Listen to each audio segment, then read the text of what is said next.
Pikiran kita berisi serangkaian program yang mengoperasikan niat dan tindakan kita. Apa yang kita makan, kita pikirkan, kita lihat, kita hirup, kita dengar, dan segala hal yang kita izinkan untuk berinteraksi dengan indera kita memberikan dampak terhadap bagaimana kita melihat dan membentuk realita kita.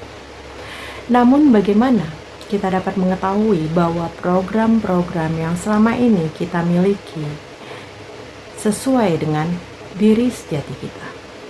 Psyche adalah soul, enlighten adalah tingkat kesadaran sejati kita, kesadaran kita yang semestinya.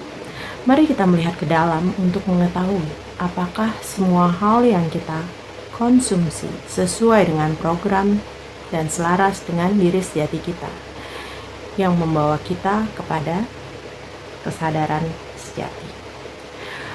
Manusia dijauhkan dari kondisi kesadaran yang hakiki secara terstruktur.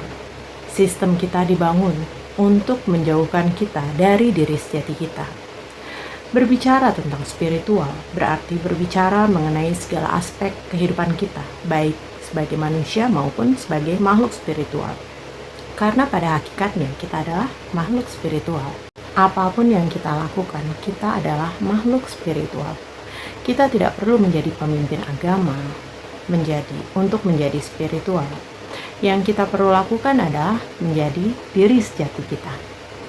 Jika konsep dosa ada, maka dosa terbesar umat manusia adalah melupakan hakikat sejati kita dengan tidak hidup sebagai diri sejati kita sesuai dengan blueprint penciptaan.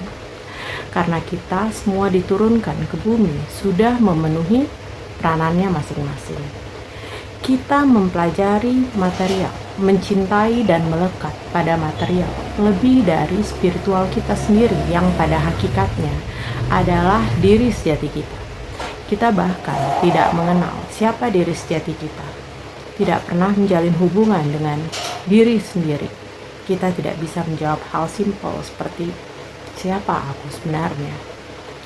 Kita bukan apa yang kita kerjakan, kita bukan apa yang kita capai, bukan keluarga kita juga bukan siapa anak kita ataupun orang tua kita, berapa perusahaan kita, penghasilan, harta, rumah, jumlah mobil, hobi, lifestyle. Kita tidak bisa didefinisikan dengan apapun yang berasal dari luar diri kita. Selama ini kita menaruh identitas kita berdasarkan hal-hal yang di luar dari diri kita. Kita bahkan bukan kebangsaan kita. Di sekolah kita diajarkan untuk menjadi percaya mengenai sistem kebangsaan bahwa ada negara-negara Indonesia, USA, China, dan sebagainya yang diberlakukan sebagai identitas diri dengan skala besar. Jika memang ingin menerapkan sistem kebangsaan sebagai identitas diri, tidakkah lebih tepat jika kita mengatakan, saya adalah orang Jakarta, Pontianak, saya orang Medan, Bandung, Yogyakarta, atau dimanapun kita lahir. Di tanah tersebutlah kita sangat mengenal karakter orang-orangnya, alamnya, di mana kita sudah menjadi satu dengan tanah kelahiran kita tersebut. Sehingga kita sangat terhubung secara lahir dan batin dengan tanah kelahiran kita daripada mengklaim diri kita sebagai bagian dari suatu bangsa yang besar, di mana kita tidak mengetahui bahasanya, karakternya, karakter asli manusia maupun alamnya secara menyeluruh, yang jatuhnya malah memproyeksikan diri pada konsep keseragaman daripada aneka ragam. Sistem sosial dibangun agar manusia tidak melihat ke dalam dirinya.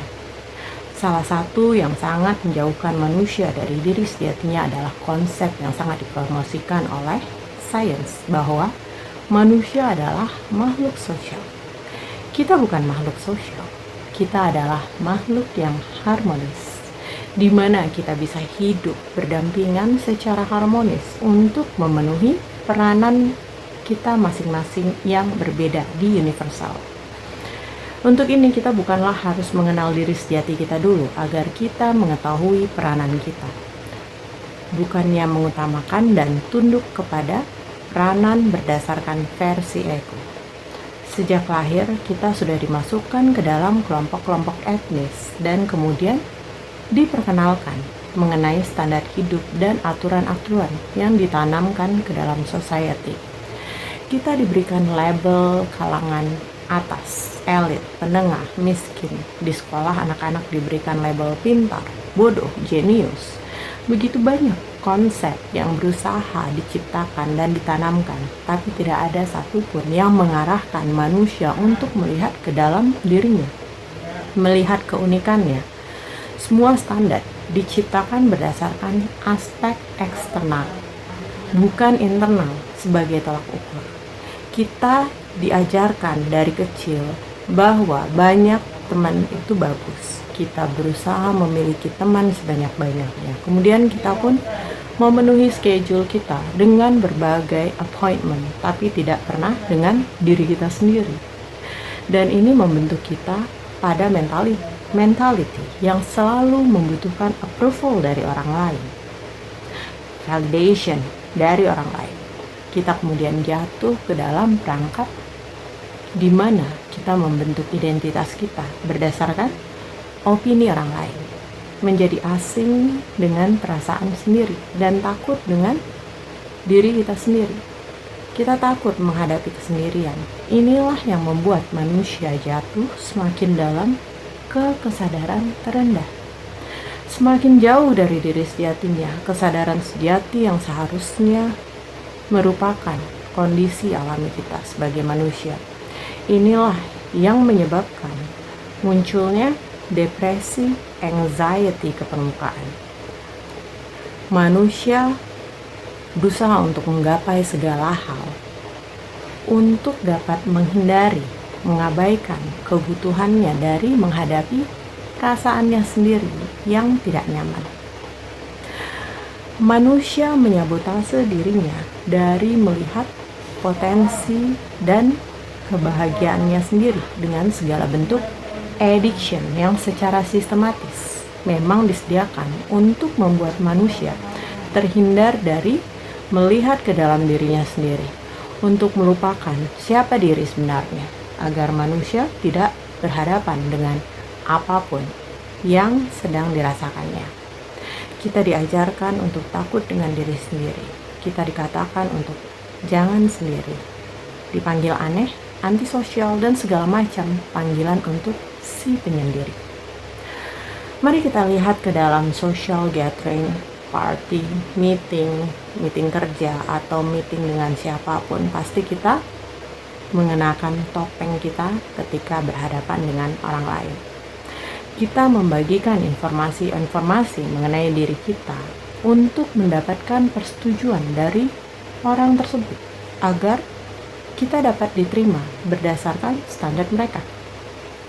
Kita tidak akan membagikan sisi jelek kita. Contohnya, kita tidak akan mengatakan kita belum bayar listrik, uang sekolah anak, air, tidak punya rumah, mengaku single, dan sebagainya. Karena kita ingin diterima. Yang berarti kita tidak menjadi diri kita sendiri. Sehingga yang kita dapatkan adalah teman atau orang-orang yang menerima kita berdasarkan versi yang kita create agar disukai orang atau untuk mendapat persetujuan dari orang lain. Sehingga hubungan yang terjalin pun tidak genuine. Di dalam setiap pertemuan dengan orang lain juga kita selalu melihat orang-orang yang sibuk memproyeksikan perasaannya dan realitasnya kepada orang lain, sehingga banyak orang-orang yang tidak bebas atau tidak nyaman menjadi dirinya sendiri, mempengaruhi orang lain untuk mengikuti realita yang diinginkan suatu individu, walaupun berlawanan dengan suara hatinya. Semakin sering kita melihat keluar diri kita, semakin tidak tahu kita mengenai diri sejati kita. Pemahaman tentang konsep manusia adalah makhluk sosial begitu tertanam di society. Corporate pun menyediakan segala macam media untuk setiap manusia bisa dengan lebih mudah menjalin networking. Modern society menyediakan banyak wadah sebagai media untuk networking, mulai dari telepon, social gathering, komunitas-komunitas yang menjadi wadah untuk masuknya berbagai macam program yang masing-masing memiliki agenda. Inilah yang membentuk infrastruktur di dalam society kita secara global. Sistem yang didesain untuk menghabiskan waktu dengan orang lain, kecuali dengan diri sendiri. Karena infrastruktur ini tentunya mendatangkan profit yang besar-besaran bagi pemerintah. Namun, sekarang kita menemukan jiwa-jiwa yang semakin kering karena tidak bisa bertumbuh dan bahkan tidak mengenal dirinya sendiri. Angka-angka depresi dan gangguan jiwa di setiap negara pun berkembang dengan pesat. Manusia jatuh ke dalam berbagai macam perangkap addiction sebagai pelarian, mulai dari gadget, drugs, alkohol, rokok, companionship, social media, food addiction, workaholic, apapun agar kita tidak menjalin hubungan dengan diri sendiri dan melihat ke dalam diri. Dan sekarang kita memiliki narcissistic society. Ini adalah lingkaran setan yang tidak ada habisnya. Coba kita bayangkan jika setiap manusia mengenal dirinya, memiliki kesadaran yang tinggi, maka tidak akan ada peperangan, kelaparan, keserakahan. Pemerintah pun tidak akan bisa meraup untung secara besar-besaran melalui perusahaan-perusahaan besar. Jadi, secara keseluruhan, kita sangat memandang bahwa sistem yang dibangun di sekeliling kita adalah dengan tujuan untuk membuat kesadaran kita semakin rendah dan jatuh ke dalam berbagai macam addiction. Socializing sendiri mungkin tidak buruk, karena melalui hubungan kita juga dapat mempelajari dinamika di dalam diri kita yang tidak terlihat. Namun yang merusak adalah ketika kita menghabiskan begitu banyak waktu untuk connecting dan networking dengan orang lain, sementara kita tidak bisa connect dengan diri kita sendiri.